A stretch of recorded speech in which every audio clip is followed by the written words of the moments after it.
Uma nota técnica foi assinada por 130 integrantes do Ministério Público e do Poder Judiciário. O texto afirma que a segunda turma do STF tem frustrado os anseios da sociedade na atuação do Estado contra a corrupção e a impunidade. Por decisão dos ministros, os investigados na Operação Lava Jato ou em outros esquemas de corrupção estão sendo soltos ou tendo as investigações contra eles suspensas. Sobre este assunto, nós vamos conversar com o advogado Vinícius Bueira e o professor de Direito Constitucional, Paulo Torelli. Sejam bem-vindos. Boa noite. Boa noite. Bom, primeiro, é preciso explicar qual a função da segunda turma do Supremo Tribunal Federal e qual a opinião de vocês em relação a essa crítica feita pelos juristas aos ministros. Começo com o Vinícius, depois o professor Paulo. Bom, a segunda turma e a primeira turma têm funções idênticas, ou seja, nós temos instâncias dentro do Supremo Tribunal Federal que são inferiores ao plenário, onde se tomam decisões quando não há necessidade de se levar a plenário.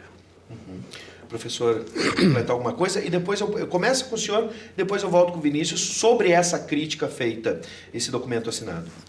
Me parece que é uma reação corporativa, né? E eu tenho sempre apontado isso. O modelo constitucional brasileiro colocou o STF não como corte constitucional, mas colocou como última instância do Poder Judiciário. Eu acho que muito mais grave é ter sido retirado de pauta o debate sobre a constitucionalidade ou não do auxílio moradia, que está para ser julgado, e na véspera o ministro Fux remeteu para a Câmara de Conciliação da Advocacia Geral da União. E, milagrosamente, parece que está surgindo uma composição dizendo que é constitucional aquilo que a AGU até ontem dizia que não era. Então, eu acho que é muito mais grave isso, e o problema realmente é que o Supremo não pode ser capturado pela corporação do Poder Judiciário, e muito menos pela Procuradoria da República. São instituições respeitáveis, que têm um papel, sim, de comezinhamente observar pela aplicação do Código Civil, do Código Penal, mas nós estamos falando de direito constitucional, estamos falando enfim, a existência de uma nação e continuidade dela. Sim. O Ministério Público Federal não fez nada com relação à crise do petróleo. Absolutamente nada. Quem tomou a iniciativa, e também é uma decisão monocrática, de extrema repercussão e parece que está sendo pouco referida, foram justamente duas entidades da esfera privada, associativas, a Federação Nacional das Associações da Caixa Econômica Federal e a Confederação Nacional dos Trabalhadores do Ramo Financeiro, que entraram com uma ação direta de inconstitucionalidade contra a privatização da Refap. Essa medida deveria ser adotada pelo Ministério Público. Sim. Monteiro Lobato, em 1936, escreveu O Escândalo do Petróleo, quando até 1939 havia uma convicção na imprensa, na opinião pública, de chamá-lo, Monteiro Lobato, de louco, inclusive, porque dizia que no Brasil tinha petróleo. Só em 1939 que finalmente se reconheceu, e acabou só na década de 50 se fazendo a campanha do Petróleo é Nosso. Sim. A Procuradoria da República não faz absolutamente nada quando se alinha os preços dos combustíveis dentro do Brasil, uma matriz fundamental, inclusive, para baratear os alimentos. O Brasil tem abundância da matéria-prima, tem capacidade de refino, tem tecnologia para extrair do fundo do mar o petróleo, com uma matriz energética que durante os próximos séculos continuará sendo a principal matriz energética do mundo. E aí, duas entidades da Caixa Econômica Federal dos Funcionários e a Associação, notem bem, dos Trabalhadores do Ramo Financeiro, que entraram com uma medida cautelar na ação direta de constitucionalidade de 5624. E o ministro Lewandowski deu uma decisão liminar baseada numa jurisprudência que tem mais de 20 anos, dizendo que quem cria estatal é lei e quem aliena estatal, a venda de estatais, também depende de lei. E há um barulho enorme dizendo que a insegurança jurídica vai tomar conta, quando na realidade ele fez, doutora Bueira, nada mais nada menos do que aplicar o precedente.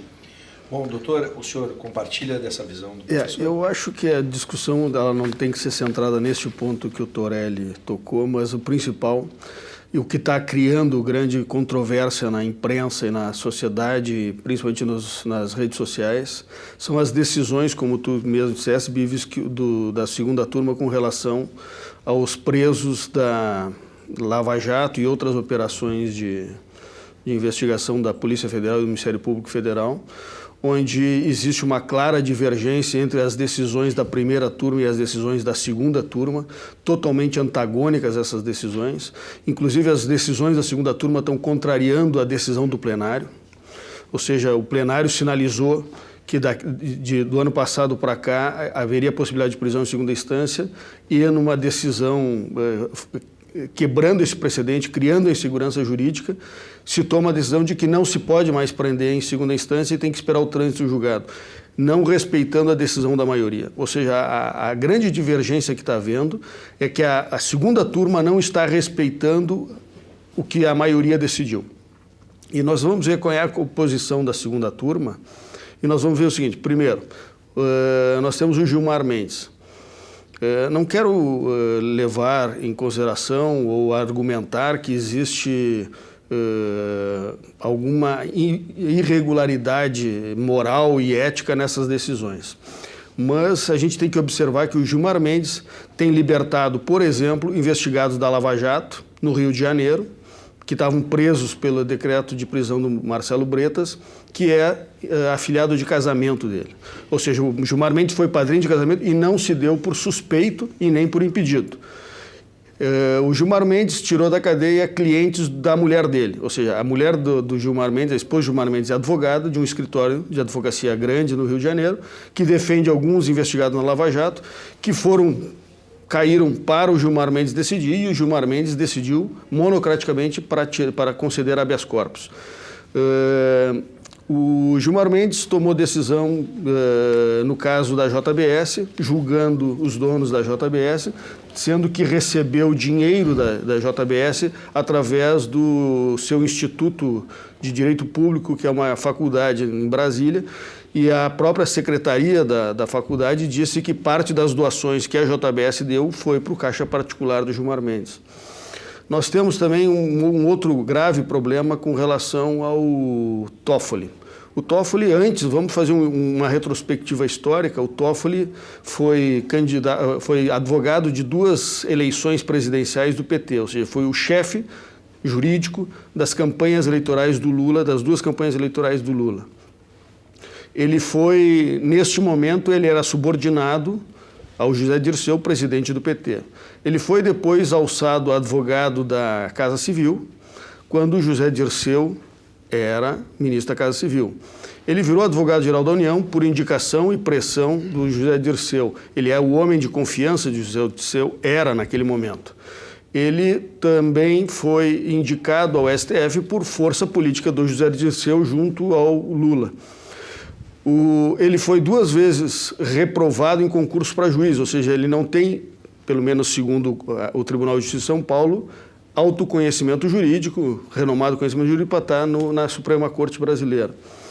Ele não se dá por impedido nem por suspeito para julgar processos do José Dirceu. O José Dirceu teve negado pelo plenário, há pouco tempo atrás, o seu habeas corpus, ou seja, o plenário do STF negou dar a liberdade ao José Dirceu. Contrariando a isto e numa atitude, eu vejo até como antijurídica, a segunda turma concede a liberdade do José Dirceu e ainda numa decisão monocrática, sem a provocação da defesa, agindo de ofício, ele impede que o José Dirceu utilize a tornozeleira eletrônica e ainda por cima possibilita permite que o José Dirceu deixe o país. Ou seja, numa decisão que contraria inclusive a decisão da segunda turma de maio de 2017, quando julgou a liberdade dele, obrigou a usar a tornozeleira eletrônica. Eu vou pegar esse resgate para passar para a segunda questão, só lembrando que você aí de casa pode participar da nossa conversa, 99588-2374, por mensagem de WhatsApp, apenas mensagem de texto, está na tela o telefone para você entrar em contato com a gente. Nesse aspecto, porque na fala do Dr. Vinícius a gente teve um aspecto falando sobre as relações pessoais de alguns, especialmente do ministro Gilmar Mendes, mas ali a gente tocou agora na questão política. Alguns veículos de comunicação analisam que há uma divisão política no STF. Vocês concordam com essa afirmativa? Qual a origem desse racha entre os ministros? Tem as questões pessoais aí envolvidas e também tem questões políticas? Professor Paulo Torelli. Bom, em primeiro lugar, para fazer esse debate, nós temos que indagar sobre qual é o conceito de direito que cada um trabalha. Eu tenho bem claro, sempre sustentei que o direito é norma, é aquilo que está normatizado. Nem todos têm esse entendimento. Eu conheço a posição dos ministros do Supremo que têm doutrina, alguns não têm doutrina. Agora, aqueles que têm obras escritas, nós podemos compreender. E se identifica, sim, um grau de coerência em alguns ministros. No caso concreto, lamentavelmente, parece que existe, sim, a bancada do Gilmar Mendes e a bancada do Barroso. Lamentavelmente. Por conta de todas as mazelas que o professor Boera tem colocado, mas que não me parece que seja um fenômeno novo. Não me parece que seja absolutamente um fenômeno novo, e inclusive não conhecemos os autos dos processos que o professor Boera referiu. Agora, é certo que o juiz Sérgio Moro descumpriu uma ordem judicial. Isto é inequívoco. É um jargão que o juiz gosta muito de repetir. A ordem judicial se cumpre. Pois o juiz Sérgio Moro não cumpriu. Quer dizer, quando houve uma determinação de liberdade, isso é um patrimônio da humanidade, começa lá na carta do rei João Centero, em 1215, a história das liberdades dos direitos individuais, que desdobrou-se no habeas corpus. Habeas corpus de ofício é uma coisa mais do que o usual. Quando qualquer desembargador aqui no Tribunal de Justiça se depara com uma situação onde ele vê que tem um preso que está recolhido ao presídio central e que já se expirou o tempo de cumprimento da pena, aí é a figura do habeas corpus de ofício, ele manda libertar, manda soltar. Com relação ao tema da suspeição dos ministros da Suprema Corte, este é o problema. Nós deveríamos ter uma Corte Constitucional e não um órgão de última instância. Uma Corte Constitucional como funciona em todos os países da Europa, nos Estados Unidos, inclusive, onde se reúne a portas fechadas e apresenta a decisão para interpretar o que é constitucional e o que não é constitucional. Não, nestas questões todas que são decididas nas turmas, são matérias de natureza de direito subjetivo, ou seja, é a última instância do judiciário, são questões fáticas, situações particulares, análise de prova que tem que se conhecer os autos do processo para se emitir opinião. Volto a dizer, com relação à suspeição, bom, aí não salva-se ninguém, né? O que dizer de Alexandre de Moraes, que não leva para julgamento o mandado de segurança da presidenta Dilma contra a posição do Senado, naquela votação trocada, inclusive com uma contraditória, uma parte fraccionou a votação, numa parte disse que estava cassado o mandato e na outra disse não, mas não perde os direitos políticos, quando a Constituição diz que a votação deveria ser una, e o próprio Supremo já afirmou a posição disso no caso do Collor. Perda do cargo com suspensão dos direitos políticos, ou seja, é uma votação. E o resultado foi uma votação contraditória. O doutor Boera sabe muito bem, o Tribunal do Júri anula, o Tribunal de Justiça anula as decisões do júri, que pela Constituição, crime contra a vida, são 7 pessoas sorteadas e elas que... Mas aí tem que fazer as perguntas do Tribunal do Júri, que é muito popular, as pessoas comentam muito. Se tem 2 perguntas contraditórias e o resultado é contraditório, o tribunal tem que anular. Então a decisão do impeachment é nula. Alexandre de Moraes está sentado em cima desse mandado de segurança, enquanto o Brasil está sendo vendido por essa turma idônea que está no Planalto. Essa turma aproba, que criticava-se que tinha um reajuste da gasolina. Eu volto ao tema, porque faz parte do debate dessas decisões e contradecisões. Criticava-se que durante toda a era Lula e Dilma tinha-se reajustes ano a ano do combustível. No período a partir de 2014, que se sabe que houve despencou o preço do barril no mercado internacional, portanto a Petrobras passou por dificuldades, e que essa é a real razão. Não o 1 centavo, que é o correspondente, que não é moralmente menos relevante a questão da corrupção, mas uma plataforma de petróleo que custa 1 bilhão, e aí há um ato de corrupção que desvia 10 milhões, que é uma fortuna, isso significa 10 centavos numa nota de 100 reais. E aí dizem que o problema foi a corrupção, não, o problema foi o que despencou o barulho do petróleo em 2014. E aí teve 2 reajustes no mesmo ano, é ou não é, Bives? É ou não é, do professor Boera, que teve um barulho enorme, já reajustando de novo. Pois de março até a crise, agora dos combustíveis em maio, teve 22 reajustes. Total do período parente foram mais de 200 reajustes. Sim. E tudo para quê? Para atrelar o mercado internacional com vistas à privatização. E aí ninguém reage, a Procuradoria da República não faz nada. Por quê? Porque está querendo cumprir um papel que não é dela. O papel de guardião, de passar a limpa a moral da República. E ganhando muito bem auxílio moradia, inclusive não está previsto em lei, e o Brasil está sendo vendido. É isso que eu teria para colocar. Até o senhor deu gancho agora, a participação do Marcos de TAPS, um abraço para o Marco e de todo mundo de TAPS que está nos assistindo. O Alexandre de Moraes, indicado e trabalhou no governo de São Paulo, PSDB. Também decide técnico ou politicamente, a pergunta do Marco de TAPS? Né? Já, por favor, o professor já praticamente deu a resposta aqui ao que a gente estava indagando. Por favor, Vinícius, nessa questão política. Eu quero voltar primeiro à questão principal e primordial da insegurança jurídica. O princípio da isonomia é fundamental e está previsto na Constituição. E ele é necessário para a segurança jurídica, para poder desenvolver negócios, para a sociedade ter paz.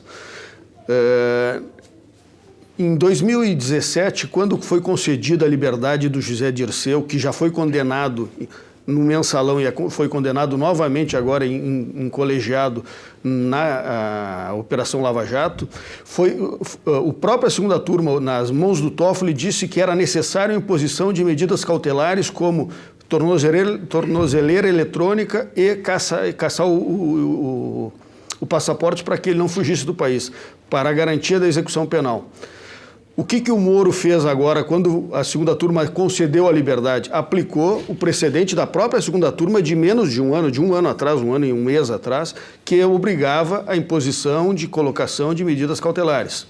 E aí o Toffoli vai e diz que não, que ele tem liberdade plena, ou seja, não há contradição na decisão do Toffoli, ou tem contradição? Fere a isonomia ou não? Segundo exemplo de ferir a isonomia, nesta mesma sessão em que foi concedida a liberdade ao José Dirceu, que pegou mais de 30 anos de cadeia, 30 anos e 9 meses de cadeia, foi concedida a liberdade porque pende um recurso que pode modificar a pena dele, ou seja, em vez de ser 30 anos e 9 meses, pode cair para 29 anos ou 30 anos e um mês, ou seja, não vai mudar a execução penal neste momento. Foi concedida a liberdade porque pende um recurso que só vai poder diminuir um pouco a pena. Mas, ao mesmo tempo, nesta mesma sessão, foi negada a liberdade para um réu do Rio de Janeiro que roubou uma bermuda de R$10 e a própria defesa alegava crime de bagatela, ou crime de insignificância, porque R$10 não é suficiente para manter alguém na prisão. Ou seja, feriu novamente a isonomia. E este é o problema central, esse é o problema grave que nós estamos enfrentando, é a falta de segurança jurídica. Eu não quero crer que os ministros supremos tomem, respondendo à tua pergunta, decisões partidárias. Agora, que tomem decisões políticas, certamente devem tomar, até porque a Corte Constitucional é para ser uma corte política. Então, há necessidade de imposição de ideias de cada um dos membros do Supremo. Agora, não se pode aceitar que se tomem decisões partidárias, ou seja, decisões em que favoreçam uma determinada ideologia ou outra. Bom, as manifestações que o pessoal está nos mandando, a gente está colocando na tela e as perguntas a gente vai repassando para os nossos convidados. Em setembro, e já que o senhor falou do ministro Toffoli, doutor Vinícius Buera, a ministra Carmen Lúcia deixa o comando do Supremo, volta para a segunda turma e o ministro Dias Toffoli assume a presidência do tribunal. O que vocês esperam de mudança já dentro da perspectiva de cada um? Começa com o professor Paulo. Olha, eu gostaria que nós tivéssemos uma situação de absoluta normalidade, em que a Suprema Corte cumprisse o papel de apenas legislador negativo, ou seja, a figura que se usa técnica para dizer que a Suprema Corte só cabe dizer que uma lei deve ser afastada da ordem jurídica por ser inconstitucional. Ela não pode ficar ditando regras e dizendo como é que o país deve funcionar ou deixar de funcionar. Isso quem tem que fazer é o Congresso Nacional e a Presidência da República.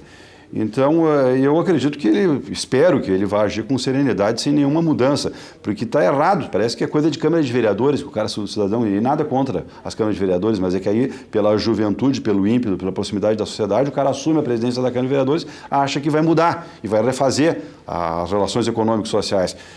Não espero que isso aconteça. Agora, lamentavelmente, a jurisdição está politizada. Essa própria circunstância de ter abaixo-assinado de procurador da República e de juiz para pegar e xingar uma das turmas do Supremo. E, doutor Buera, sinto muito, mas na realidade a jurisdição do doutor Moro se acabou, se encerrou. Depois que ele condenou e emitiu a sentença, a execução não é ele que tem que cumprir. E aí, independentemente da Vara Federal de Brasília ter dito, olha, está solto, então agora eu devolvo para Curitiba ou não, o fato é que se disse que, uma vez julgado no segundo grau, se encerrou, ali é dali para frente a execução. O juiz que condena não é o juiz que cumpre a execução. Então ele saiu das suas chinelas, inequivocamente, como, aliás, quando ele lá atrás divulgou uma gravação telefônica da Presidência da República. Ali era caso de reclamação e de destituição da função. Ele não poderia ter feito aquilo. Aquilo foi imprescindível para o impeachment, que hoje está visível que era um impeachment que não tinha suporte fático. Porque até hoje, me diga, que processo criminal existe contra a presidente Dilma? Nenhum, absolutamente nenhum, não tem nada contra ela. E aí foi destituído e se colocou uma pessoa que não está respeitando o programa de governo que foi implementado. Então eu digo isso porque na realidade nós temos que voltar à origem do debate.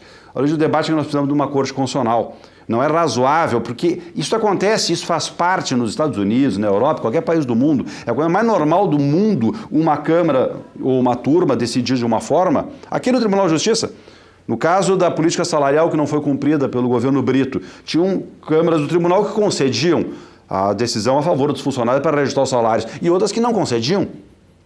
A mesma situação fática, e Dworkin diz isso, professor, diretor da Faculdade de Direito de Harvard, faz parte da hermenêutica jurídica e da lógica do direito. É difícil das pessoas compreenderem que uma turma julgue de um jeito e outra julgue de outro jeito. A politização está em se fazer essa crítica vulgar da forma como vem sendo feita, sem compreender a essência do problema. Ou seja, nós temos um programa de governo que se inscreve numa eleição, esse programa é vitorioso e nele nós não podemos encaixar privatizações da forma como está sendo feita. Eu quero deixar espaço para o Vinícius também falar sobre essa troca, mas já que o senhor falou em destituir, como se pode fazer para destituir o Gilmar Mendes Impeachment, da corte? da mesma forma. Né? O Ricardo Corrêa de Canoas Senado. pergunta. O Senado através tem do Senado, qualquer ministro. Da mesma forma que foi destituída a presidência, ou seja, o Senado tem que julgar um julgamento. Crime de responsabilidade. Sobre essa troca que vai acontecer, eu só peço para que a gente possa agilizar, porque eu tenho uma questão fundamental aqui para o final. A troca já vai acontecer antes de setembro, tá? Porque a ministra Carmen Lúcia vai assumir a presidência da República em alguns períodos durante o mês de julho, porque já está anunciada a agenda do presidente Temer viajando ao exterior. Sim. E aí, saindo, como não há vice-presidente, a ministra Carmen assume a presidência e o Toffoli assume já diretamente, como vice-presidente do Supremo, assume o Supremo. Então já vai haver, durante um período do mês de julho, antes da troca em setembro, já vai haver esta substituição. Sim. Eu quero crer que vai haver uma estabilidade jurídica. Nós não podemos começar a mudar a jurisprudência a cada novo mandato de um presidente do Supremo, até porque isto vai causar danos irreparáveis na sociedade brasileira. Com relação à questão que o Torelli fala do programa de governo, de respeito, que não há crime, que não há isso, nós temos na justiça americana, que não sofre influência da política brasileira, processos já em fase adiantada, inclusive com condenação da Petrobras por fraudes na Petrobras.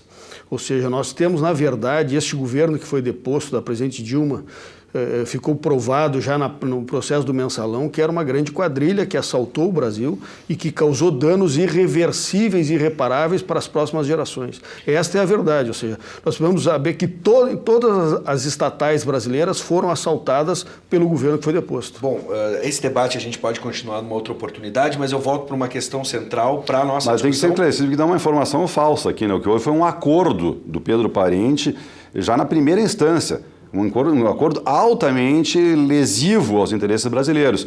Foi lá e abriu informações, inclusive agora estava abrindo informações sigilosas para efeitos de privatização da Refap. Mas se o telespectador concorda que deve ser entregue a capacidade de refino que a gente tem superior à necessidade do consumo brasileiro, bom, então realmente o caminho é esse, tem que destituir uma presidência de uma forma como foi feita, sem nenhum crime.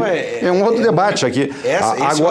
Agora não houve nenhuma condenação na Suprema Corte. É uma informação falsa, não houve nenhuma condenação na Suprema Corte americana. Houve um acordo no primeiro grau. Não, eu estou respondendo a pergunta. Nós estamos falando falou que a Suprema Corte... Tu está falando de petróleo. Não, eu estou falando... Tu está falando de governo. Falou que houve uma condenação. Não, falaste que houve uma condenação. O julgamento no Senado foi um golpe que foi dado na sociedade. Eu não usei a palavra golpe até agora. Bom, senhores, podemos usar até.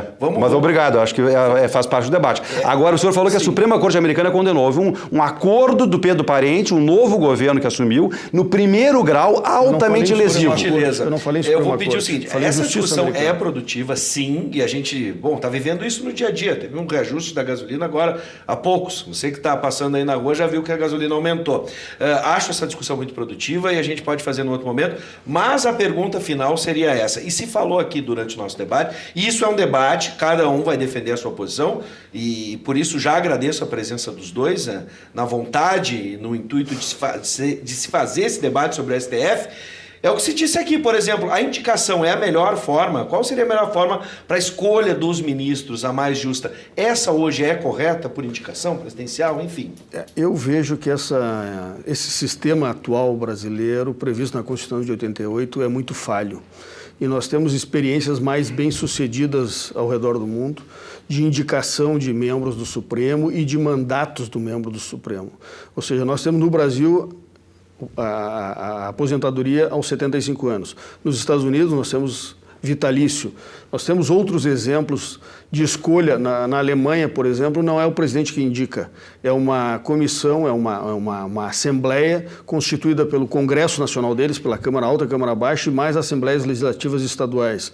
Ou seja, existe uma certa diferença de escolha em vários países do mundo que são muito mais corretas do que a nossa, porque a nossa fica sempre submetida ao poder imperial e central do presidente da República. Nós temos aqui no Brasil uma falha tremenda na nossa Constituição, que o nosso sistema de governo ainda é do século XVIII. Nós temos 3 poderes.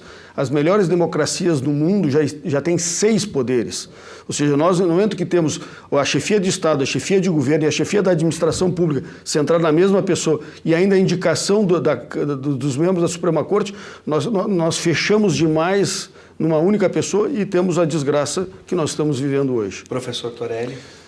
Na realidade, muito mais importante é que fique esse mandato, né? Porque o que não pode ter essa circunstância é que vai até os 75 anos. Inclusive, a sociedade não falou nada quando, por uma questão casuísta, se fez uma emenda constitucional para ampliar a aposentadoria de não ser os 70 e ser os 75 anos, a famosa PEC do pijama. Então, muito mais importante é adotar o que tem na Alemanha, que são 11 anos de mandato, ou na Itália, 9 anos de mandato. Isso é muito mais importante, porque a indicação em si não significa nada, porque está comprovado que vários foram indicados por Dilma e Lula e estão votando livremente. Inclusive o Joaquim Barbosa foi nomeado também. Então a indicação não é o problema. É claro que eu sou a favor de um modelo parecido com aquele modelo que se adota na Alemanha, que uma parte seja indicado pelo Congresso. Mas a prova está que tem farta literatura sobre isso, não deixa de acontecer o que acontece aqui. Porque as bancadas que têm um acordo, inclusive, de rodízio, ora uma maioria indica, respeitando a vontade da minoria, e quem é indicado mais ou menos respeita uma mesma linha de compreensão. Porque aí é o limite humano, né? Nós somos humanos, é o limite da cognição humana. Agora, o que é fundamental é fazer uma distinção entre o que é a vulgaridade da política, que que o político diz, eu quero que seja assim, e que é a distinção entre o que é conhecer a lei e aplicar a lei. O problema é que nós entramos numa situação em que realmente tem ministro do Supremo que está se comportando como se estivesse num jogo de truco. Quer dizer, então leva uma desvantagem aqui, dá o retorno ali.